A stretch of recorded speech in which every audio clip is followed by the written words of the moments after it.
ассалому алайкум бинандаҳои азиз, барномаи иттилоотии вақтро бо муҳимтарин хабару гузоришҳо аз телевизиони Душанбе манзури шумо мегардонем. Дар оғоз мутаваҷҷеҳ бошед ба сархати хабарҳо.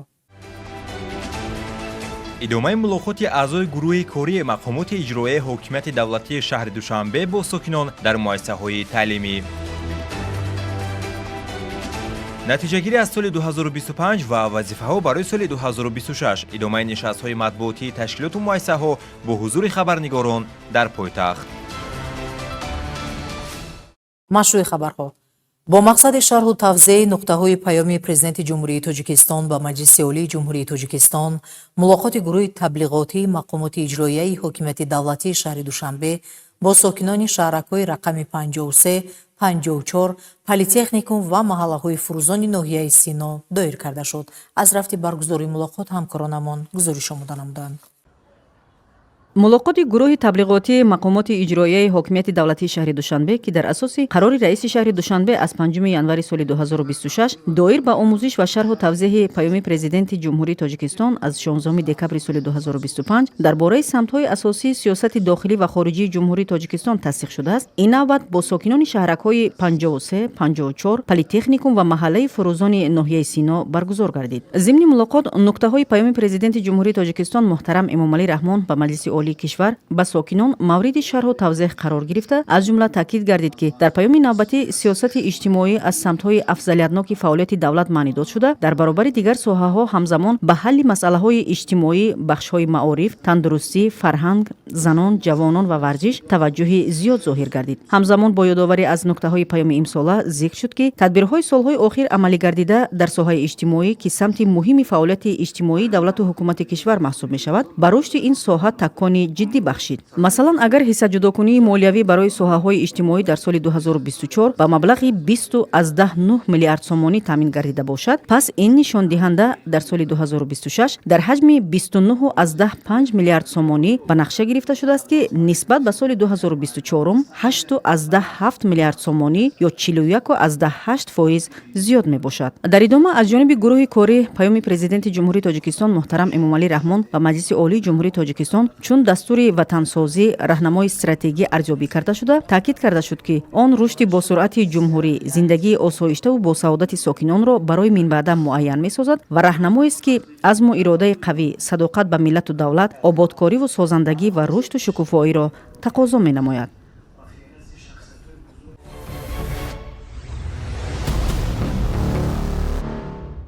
чун дигар шаҳраку маҳаллаҳои ҳудуди шаҳри Душанбе, ин навбат роҳбарияти мақомоти иҷроияи ҳокимияти давлатии шаҳри Душанбе дар якҷоягӣ бо сохторҳои гуногуни пойтахт мулоқоти худро бо сокинону истиқоматкунандагони шаҳраки рақами 42 ва маҳаллаи равшангарони ноҳияи Фирдавсӣ баргузор намуд. гузориш дар ин бора омода гардидааст. дар мулоқоти навбатӣ ҳайати гурӯҳи корӣ намояндагони мақомоти иҷроияи ҳокимияти давлатии шаҳри Душанбе, мақомоти иҷроияи ҳокимияти давлатии ноҳияи Фирдавсӣ, ҳамзамон як қатор сардорони раисату кумитаҳои шаҳрӣ, ки аъзои гурӯҳ мебошанд, ширкат варзида бобати муҳимияти паёми сарвари давлат бо сокинони шаҳраки 42 ва маҳаллаи равшангарони ноҳияи Фирдавсӣ сухан карданд. зимни маъруза қайд гардид, ки паёми пешвои миллат ҳадафҳои воқеии иҷтимоӣ, вазифаҳои нави стратегӣ, иқтисодӣ ва ҳуқуқиро фаро гирифта, барои ноил шудан ва татбиқи онҳо аз масъулин кори касбӣ ва масъулиятнокро тақозо мекунад. инчунин қайд намуданд, ки зимни ирояи паёми худ ба Маҷлиси олӣ президенти кишвар иброз намуданд, ки роҳи тайкардаи мо дар зарфи қариб 35 соли гузашта баръало нишон дод, ки мардуми шарифи Тоҷикистон ба анҷоми корҳои бузург қодиранд, ватани хешро дӯст медоранд ва барои ҳимояи истиқлолу озодии сарзамини аҷдодии худ ҳамеша омодаанд. дар шароити буҳрониву нооромие, ки ҷаҳони имрӯза қарор дорад, ҳифзи истиқлолу озодӣ, заҳмат ба хотири пешрафти давлат ва ободии ватан вазифаи аввалиндараҷаву ҳаррӯзаи ҳар як шаҳрванди бо нангу номуси мамлакат маҳсуб меёбад. инчунин дигар иштирокдорон низ дар идомаи мулоқот ба сухан баромада роҷеъ ба амалишавии ҳадафҳои стратегии ҳукумати ҷумҳурии Тоҷикистон, боло рафтани сатҳи иқтисодӣ ва иҷтимоии кишвар, соҳаи маориф, зан ва ҷомеа, танзими анъана, ҷашну маросим, аз ҷумла оид ба дастовардҳои даврони соҳибистиқлолӣ, ҳифзи оромӣ ва устдагии кишвар, қонуни ҷумҳурии Тоҷикистон дар бораи масъулият барои таълиму тарбияи кӯдак ва қонуни ҷумҳурии Тоҷикистон дар бораи танзими ҷашну маросим дар ҷумҳурии Тоҷикистон, ки дар таҳрини нав ва ҷавобгӯ ба талаботи замон қабул шудааст, ба иштирокдорон маъруза карданд.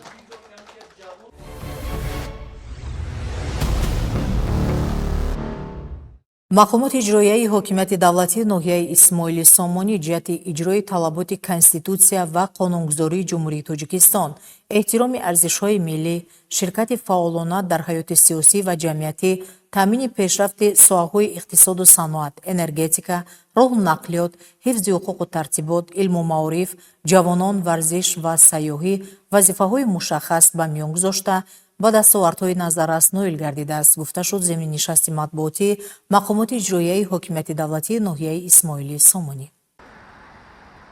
раиси ноҳияи Исмоили Сомонӣ Руслан Қодирзода зимни нишасти хабарӣ қайд намуд, ки дар соли 2025 11 маротиба ярмаркаҳои ҷойҳои кории холӣ ва вазифаҳои озод гузаронида шуд, ки дар онҳо беш аз 175 ташкилоту муассисаҳо ба шахсони бекор 1500 ҷойҳои холии кориро пешниҳод карданд. Дар ин чорабиниҳо 242 нафар корҷиён ба худ кори муносиб пайдо намуда бо ҷои кори доимӣ таъмин гардиданд. аз ҳисоби ҳамаи сарчашмаҳо тибқи маълумотҳои омурӣ дар соли 2025 дар ҳудуди ноҳия 12573 ҷойҳои нави корӣ таъсис дода шудааст, ки нисбати соли гузашта 1343 ҷойи корӣ зиёд мебошад. мавриди зикр аст, ки дар соли 2025 дар ҳудуди ноҳия 8 адад коргоҳу корхонаҳои саноатӣ бо таъсиси 703 адад ҷойи нави корӣ ташкил гардидааст.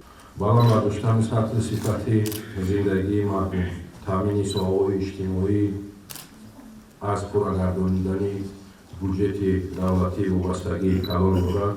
дар ин давра буҷети контингенти ноҳия дар ҳаҷми 1 миллиарду 445 миллион таъмин гардид, ки нисбати нақша 25.4% зиёд мебошад. тазаккур бояд дод, ки таъсиси корхонаҳои нави саноатӣ ва ба ин васила ташкил намудани ҷойҳои нави корӣ зери таваҷҷӯҳи доимӣ қарор дошта, оид ба ин масъала тадбирҳои зарурӣ роҳандозӣ мегардад, қайд гардид земни нишасти хабарӣ. ҳамчунин земни нишасти хабарӣ иброз карда шуд, ки ҷиҳати иҷрои нақшачорабиниҳо вобаста ба таҷлили ҷашни 35-солагии истиқлолияти давлатии Ҷумҳурии Тоҷикистон дар давоми соли 2025 дар ноҳия 4 адад иншооти соҳаи маориф, 5 адад соҳаи хизматрасонӣ ва 3 адад соҳаи саноат ба истифода дода шудааст. дар ин давра 52 маротиба аксияҳои тарғиботи ташвиқотӣ дар мавзӯи тоҷикона мепӯшем ва 28 маротиба рейдҳои муштарак оиди пешгирии падидаҳои номатлуб, оварагардӣ, пешгирии тақлиди фарҳанги бегона дар байни занон ва ноболиғон ташкил ва баргузор карда шудааст. дар соли 2025 варзишгарони ноҳия дар мусобиқаҳои ноҳиявӣ, шаҳрӣ, ҷумҳуравӣ ва байналмилалӣ иштирок намуда соҳиби 540 адад медали тилло, 483 адад медали нуқра ва 617 адад медали биринҷӣ гардиданд. дар маҷмӯъ варзишгарони ноҳия дар ин давра 1640 медал ба даст оварданд. фаъолияти корхонаи воҳиди давлатии муассисаи партовкашонии ноҳия ҷиҳати тозагии кӯчаҳои ноҳия, вазъи санитарию экологӣ аз партовҳо, тоза намудани ноҳия равона буда, кормандони муассисаи мазкур давоми соли 2025 аз 342 нуқтаи партов ба миқдори 55986 тонна партовҳоро бароварданд. земни нишасти хабарии ноҳияи Исмоили Сомонӣ қайд карда шуд, ки мақомоти иҷроияи ҳокимияти давлатии ноҳияи Исмоили Сомонӣ дар оянда низ фаъолияти худро баҳри иҷрои дастуру супоришҳои президенти Ҷумҳурии Тоҷикистон, ҳукумати Ҷумҳурии Тоҷикистон ва раиси шаҳри Душанбе равона намуда ҷиҳати таъмини иҷрои саривақтии онҳо тадбирҳои таъхирнопазир меандешад.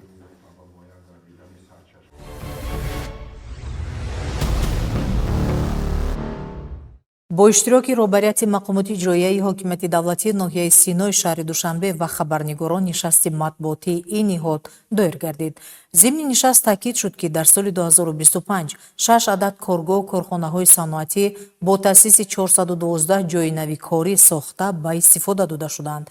гузориши ҳамкоронамон. дар ҳудуди ноҳияи Синои шаҳри Душанбе 341 адад коргоҳу корхонаҳои саноатӣ фаъолият доранд, ки дар онҳо истеҳсоли 82 намуди маҳсулот ба роҳ монда шудааст. дар моҳҳои январ-декабри соли 2025 аз ҷониби корхонаҳои саноатии ноҳия дар маҷмӯъ ба маблағи 2 миллиарду 708,1 миллион сомонӣ маҳсулот истеҳсол гардид, ки нисбат ба соли 2024 ба маблағи 727,1 миллион сомонӣ зиёд буда, суръати афзоиши он 136.7%-ро ташкил медиҳад. қайд гардид земни нишасти матбуотии мақомоти иҷроияи ҳокимияти давлатии ноҳияи Сино. саноат яке аз соҳаҳои асосии истеҳсолот буда ба тараққиёти устувори иқтисодиёти мамлакат ҳамон таъсири беназир мерасонад ва барои ноил шудан ба ҳадафи чорумии стратегияи кишвар, яъне саноати кунонӣ бо суръати ҷумҳурӣ нақши муҳимро мебозад. бо мақсади сазовор ҷашн гирифтани 35-солагии истиқлоли давлатии Ҷумҳурии Тоҷикистон аз ҷониби мақомоти иҷроияи ҳокимияти давлатии ноҳияи Синои шаҳри Душанбе нақша чорабиниҳо оиди корҳои ободониву бунёдкорӣ таҳия ва тасдиқ гардидааст, ки 1233 адад чорабиниро дар бар гирифта то давраи ҳисоботӣ 1007 адади он иҷро гардида 81.7% нақшаро дар бар мегирад. дар нишасти نشست مطبوعاتی گفته شد که در حدود ناحیه سینوی شهر دوشنبه 218 عدد خوجگی دهقانی کار و فعالیت میکند. در دوره ثباتی از جانب کشاورزان ناحیه در میدان 523 هکتار کشت تیرماهی و بهاری به نقشه گرفته شده، اجرای آن طبق معلومات‌های فوری در 534 هکتار کش گذرانده شد. به تعلیم و تربیت خوانندگان در دوره ثباتی 5273 نفر آموزگار مشغول بوده. از این شماره 4674 نفر با تحصیلات عالی کسبی، 371 نفر با تحصیلات عالی نوپوره و 228 نفر با معلومات میانه پداگوژی مشغول میباشند. گفته شد ضمن نشست مطبوعاتی مقامات اجرایی حکومت دولتی ناحیه سینوی شهر دوشنبه.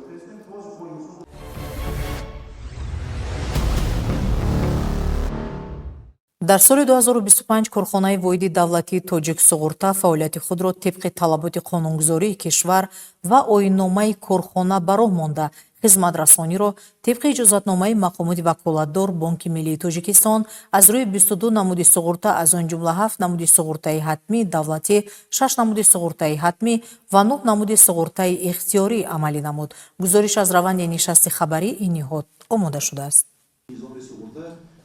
соли сипари гашта корхонаи воҳиди давлатии тоҷиксуғурта бо мақсади таҳкими мавқеи худ дар бозори суғуртаи мамлакат ва ҷалби бештари муштариён корҳои тарғиботию ташвиқотиро васеъ ба роҳ монд. дар миқёси ҷумҳурӣ ба ҳолати имрӯза 63 филиал ва 6 намояндагиҳои корхона ки дар онҳо 568 нафар шаҳрвандон бо кор таъмин гардиданд фаъолият менамоянд. аз шумораи умумии кормандон 275 нафар кормандони воҳидӣ, 93 нафар кормандони шаҳрномавӣ ва 200 нафар агентҳои суғуртавӣ мебошанд. 15% кормандон ё 83 нафарашонро занҳо ташкил медиҳанд. иброз гардид дар нишасти хабарии ин ниҳод бо рӯзноманигорон. дар раванди нишаст гуфта шуд ки корхонаи воҳиди давлатии тоҷиксуғурта дар соли 2025 бо шахсони ҳуқуқии воқеӣ дар маҷмӯъ аз рӯи намудҳои суғуртаи ҳатмӣ ва ихтиёрӣ беш аз 239 000 адад шартномаҳои суғуртавӣ ба имзо расонидааст. аз шумораи умумии шартномаҳои басташуда беш аз 14,5 000 адад ба маблағи 3841 000 сомонӣ ё 9,5% маблағи умумӣ ворид гардида ба шакли ҳатмии суғурта ва беш аз 216,3 000 адад ба маблағи 36,636,7 000 сомонӣ ё 90,5% маблағи умумии ворид гардида ба шакли ихтиёрии суғурта мансуб мебошад. изҳор гардид дар нишасти корхонаи воҳиди давлатии тоҷиксуғурта. дар идомаи нишаст ҳамчунин қайд карда шуд ки корхонаи воҳиди давлатии тоҷиксуғурта минбаъд низ ба татбиқи сиёсати давлатӣ дар соҳаи суғурта бо дарки масъулияти баланд муносибат намуда саъю талош меварзад ки ҷиҳати иҷрои вазифаҳои дар назарш гузошташуда беҳтар намудани вазъи молиявӣ ва даромаднокии корхона, бештар намудани шумораи шаҳрномаҳои суғуртавӣ ва ғанӣ гардонидани буҷети давлатӣ тадбирҳои зарурӣ андешад.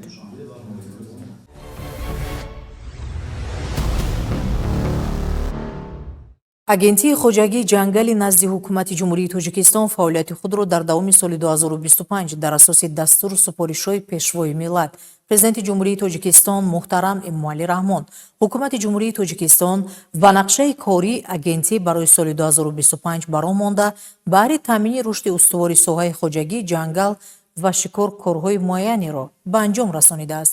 гуфта шуд зимни нишасти агентии хоҷагии ҷангали назди ҳукумати ҷумҳурии Тоҷикистон дар соли 2025.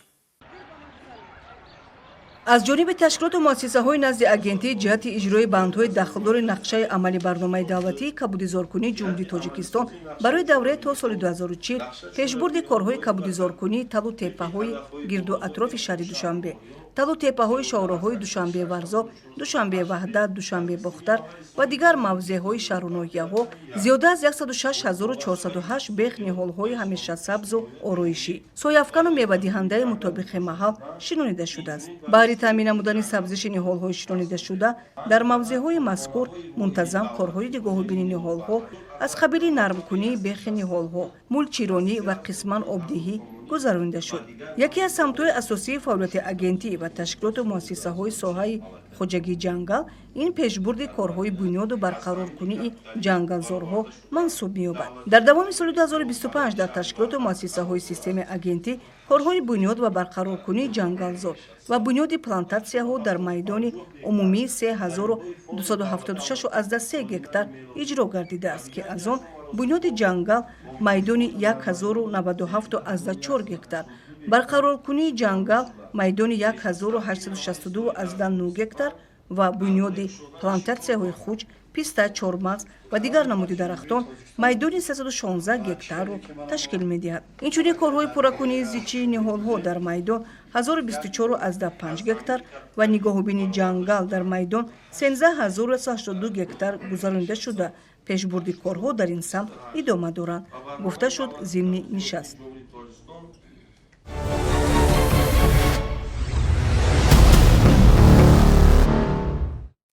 бошгоҳи футболи истиқлол бо футболбози ҷавон аъзои мунтахаби миллии тоҷикистон Далер Шарипов шартнома баст. пеш аз гузариш ба истиқлол Далер Шарипов дар Суперлигаи Узбекистон дар дастаҳои Металлург ва Шуртан ҳунарнамоӣ намуда буд. Дар маҷмӯъ ӯ 62 бозӣ дар сатҳи клубӣ анҷом дода ба задани 5 гол даст ёфтааст. Ҳамчунин Далер Шарипов дар 5 бозии мунтахаби миллии Тоҷикистон вориди майдон гаштааст.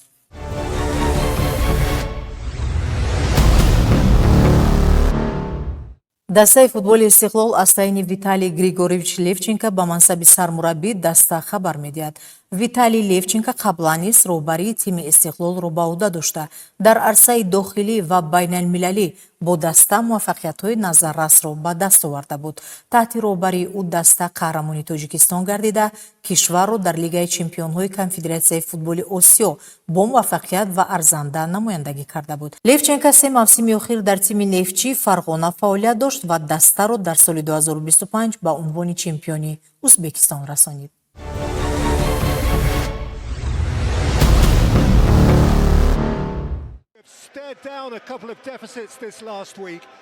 бозии ҷавобии марҳилаи нимниҳоии ҷоми лигаи Англия байни дастаҳои Арсенал ва Челсии шаҳри Лондон ба анҷом расид. вохӯри дастаҳо бо пирӯзии Арсенал бо ҳисоби 1-0 хотима ёфт. гӯли ягонаи бозиро Кай Хавертс дар лаҳзаҳои охири бозӣ ба самар расонд.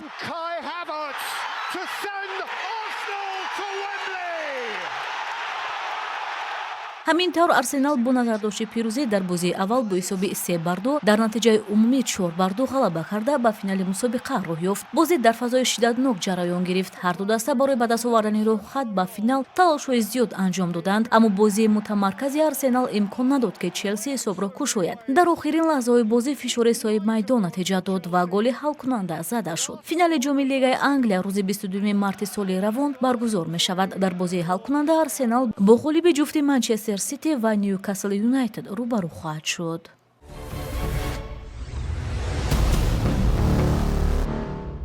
тамошобинони азиз, чунин буданд хабарҳое ки то ин соат ба дасти мо расиданд ва мо онҳоро аз телевизиони Душанбе манзури шумо намудем.